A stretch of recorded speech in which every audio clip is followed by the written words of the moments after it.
வணக்கம். அதிகாரத்தின் ரகசியங்கள், குறிப்பா மக்கியாவெல்லியோட உளவியல் பத்தின இந்த மூலத்தரவுகளோட விளக்கப்பதிவுக்கு உங்களை வரவேற்கிறேன். இன்னைக்கு நாம ரொம்பவே சுவாரஸ்யமான சில விஷயங்களை அலச போறோம்.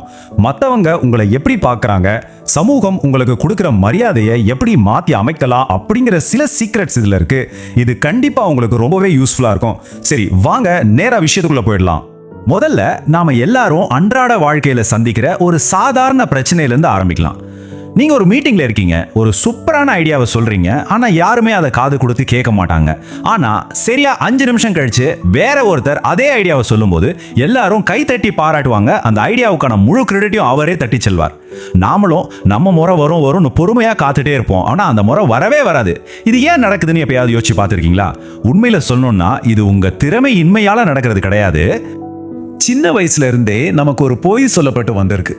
பணிவா இருக்கிறது தான் வெற்றியோட அடையாளம். அமைதியா இரு, நல்லவங்களுக்கு எப்படியும் ஒரு நாள் காலம் வரும். இப்படிப்பட்ட கட்டுக்கதைகளை நாம முழுசா நம்பிட்டோம். ஆனா உண்மை என்ன தெரியுமா? இந்த நிஜ உலகம் எப்போதுமே துணிச்சலான அதிகாரப்பூர்வமான நடவடிக்கைகளை மட்டும்தான் கொண்டாடும். ரொம்ப பணிவா இருக்கிறவங்களை இந்த உலகம் வெறும் ஏணியா மட்டும்தான் பயன்படுத்தி கொள்ளும். இதுதான் கசப்பான உண்மை. இப்போ பணிவு என்னும் வலை நாம பாதுகாப்பா இருக்கோம்னு நினைச்சுக்கிட்டு எப்படி அந்த வலைக்குள்ள நம்மள நாமே முடக்கி வச்சுக்கிறோம்னு பார்க்கலாம். இதுல ரொம்பவே கவனிக்க வேண்டிய விஷயம் என்னன்னா, நாம பணிவு அப்படின்னு சொல்றதுல முக்காவாசி உண்மையான பணிவே கிடையாதுங்க. அது வெறும் பயம்.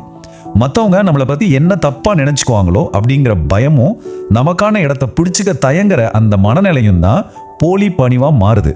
சுருக்கமா சொல்லணும்னா இது பண்பு அப்படிங்கிற முகமூடிக்கு பின்னாடி ஒளிஞ்சுக்கிட்டு இருக்கிற ஒரு வெறும் பயம் மட்டும்தான்.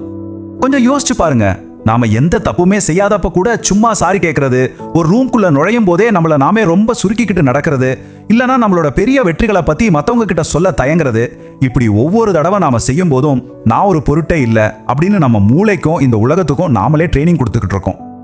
அடுத்து அதிகாரம் பெறுதல். உண்மையான ஆளுமை எப்படி அடிமட்டத்திலிருந்து கட்டமைக்கப்படுது அப்படிங்கிற தீர்வை பத்தி பார்க்கலாம். இதுல நீங்க புரிஞ்சிக்க வேண்டிய ஒரு முக்கியமான விஷயம் என்னன்னா, அதிகாரம் அப்படிங்கிறது உங்க வயசையும் இல்ல உங்க பேங்க் பேலன்ஸையோ பொறுத்தது கிடையாது. அது ஒரு வகையான எனர்ஜி. நீங்க யாருன்னு உங்களுக்கு முழுசா தெரிஞ்சிருக்கு. நீங்க அந்த இடத்துல இருக்கிறதுக்கு யாருடைய அனுமதியும் உங்களுக்கு தேவையில்லை அப்படின்னு உணர்த்துற ஒரு கம்பீரமான எனர்ஜி தான் உண்மையான அதிகாரம். மக்கியாவெல்லி மனித மனங்களை ரொம்ப ஆழமா புரிஞ்சுக்கிட்டவரு. தயக்கத்தையும் அமைதியையும் இந்த உலகம் ரொம்ப கடுமையா தண்டிக்கும்னு அவருக்கு நல்லாவே தெரிஞ்சிருந்துச்சு. செயல்பட்டு தோல்வி அடைஞ்சா கூட இந்த உலகம் உங்களை மதிக்கும். ஆனா பயந்து போய் அமைதியா உட்கார்ந்துருந்தீங்கன்னா கண்டிப்பா உங்களை அப்படியே மறந்துடும். ஒரு லீடர் மாதிரி நடந்துக்க நீங்க ப்ரமோஷனுக்காக காத்துட்டு இருக்க தேவையில்லை. நீங்க உங்களை எப்படி வெளிப்படுத்துறீங்களோ அதுக்கேற்ற மாதிரி தான் உலகம் உங்களுக்கு வாய்ப்புகளை கொடுக்கும். வெற்றி கிடைச்சதுக்கு அப்புறம் தன்னம்பிக்கை வரும்னு காத்துட்டு இருக்காதீங்க. தன்னம்பிக்கை தான் முதல்ல வரணும். வெற்றி அதை தொடர்ந்து தானா வரும். இப்போ அமைதியின் உளவியல் பத்தி பார்ப்போம். இது எப்படி உங்க உடல் மொழியா மாறி எந்த இடத்துக்கு போனாலும் உங்க இருப்பை அழுத்தமா பதிவு செய்யுதுன்னு பார்க்கலாம். நீங்க வாய் திறந்து ஒரு வார்த்தை பேசுறதுக்கு முன்னாடியே உங்க உடல் மொழி எப்படி இருக்கு, நீங்க எவ்வளவு அமைதியா இருக்கீங்க அப்படிங்கறத பொறுத்து மக்கள் உங்க அதிகாரத்தை எடை போட்டுருவாங்க. ஏன்னா மனிதர்களோட கண்கள் வார்த்தைகளை விட ரொம்ப வேகமாகவும் துல்லியமாகவும் உண்மையை கிரகிச்சுக்க கூடியவை. உண்மையான ஆளுமை எப்பவுமே சத்தமாவோ ரொம்ப அவசரமாவோ இருக்காது. ஒரு மீட்டிங் ரூம்ல மற்றவங்க எல்லாரும் பதற்றத்துல நகர்ந்துகிட்டும் படபடப்பா பேசிக்கிட்டும் இருக்கும்போது எந்த ஒரு நபர் எந்த அசைவும் இல்லாம முழு அமைதியோட உட்கார்ந்துருக்காரோ அவர்கிட்ட தான் அந்த இடத்தோட அதிகபட்ச அதிகாரம் இருக்கும். இத கொஞ்சம் மெதுவாவே சொல்றேன், கேட்டுக்கோங்க. யாராவது உங்ககிட்ட ரொம்ப கடினமான ஒரு கேள்வியை கேட்டா உடனே பதற்றத்தோட பதில் சொல்லாதீங்க. வலிமையான ஒரு 2 வினாடிகள் முழு மௌனமா இருங்க. அந்த 2 வினாடி அமைதி நிலைமை முழுசா உங்க கட்டுப்பாட்டுல தான் இருக்கு அப்படிங்கறத எதிராளிக்கு ரொம்ப தெளிவா உணர்த்திரும். அடுத்து நாம பார்க்க போறது அமைதியான அதிகாரத்தின் விதிகள். மக்கள் உங்களை பார்க்கிற விதத்தை உடனே மாத்துறதுக்கான சில முக்கியமான உடல் மொழி தந்திரங்களை இதுல பார்க்கலாம். வேகமான அசைவுகள் எப்பவுமே உங்க பதற்றத்தை தான் காட்டி கொடுக்கும். அதனால நடக்கிறது பேசுறதுன்னு உங்க அசைவுகள் எல்லாத்தையும் கொஞ்சம் மெதுவாக்குங்க. மற்றவங்க கிட்ட பேசும்போது அவங்க கண்களை பார்த்து வழக்கத்தை விட ஒரு வினாடி கூடுதலா பாருங்க. அப்புறம் நிஜமாவே உங்களுக்கு சிரிக்கணும்னு தோணா மட்டும்தான் புன்னகைக்கணும். இதெல்லாம் ரொம்ப எளிமையான விஷயங்களா தெரியலாம், ஆனா இது வெளிப்படுத்துற அதிகாரம் ரொம்பவே அபரிமிதமானது. நீங்க ஒரு முடிவு எடுத்ததுக்கு அப்புறம் அதுக்காக பக்கம் பக்கமா விளக்கம் கொடுக்கறத உடனே நிறுத்துங்க. உறுதியான எடையுள்ள வார்த்தைகள் தான் உங்களை மற்றவங்க கவனிக்க செய்யும். அதை விட்டுட்டு வெற்று வார்த்தைகளால தொடர்ந்து பேசிக்கிட்டே இருந்தீங்கன்னா நீங்க மற்றவங்க கிட்ட பெர்மிஷன் கேட்கிற மாதிரி ஒரு பிம்பம் உருவாகிடும். இல்ல அப்படிங்கிறது வெறும் வார்த்தை கிடையாது, அதிலே ஒரு முழுமையான வாக்கியம் அப்படிங்கறத புரிஞ்சுக்கோங்க. நாம பயன்படுத்துற வார்த்தைகள்ல செய்யற ஒரு சின்ன மாற்றம் நம்மளை எப்படி பர்மிஷன் கேட்கிற ஒரு சாதாரண நபர்ல இருந்து ஒரு தெளிவான திட்டத்தை செயல்படுத்துற லீடரா உடனே மாற்றுதுன்னு கவனிச்சு பாருங்க.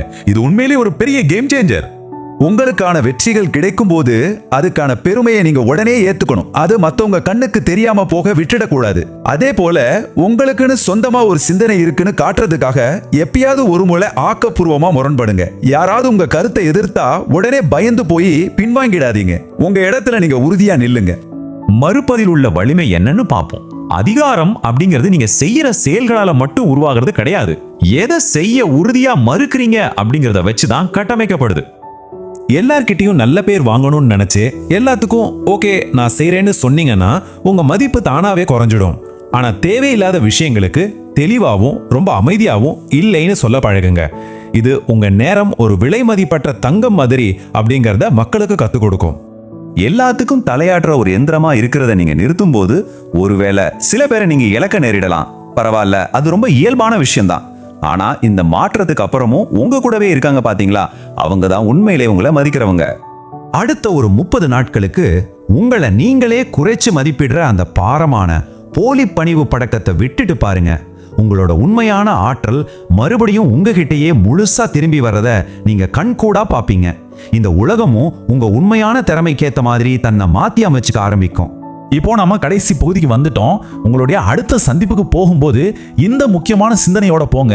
நீங்க தயார் நிலையில இருக்கீங்கன்னு நீங்களே உணர்றதுக்காக காத்துட்டு இருக்கிறத நிறுத்துங்க. நீங்க அந்த இடத்துல இருக்கிறதுக்காக மன்னிப்பு கேட்கறதையும் நிறுத்துங்க.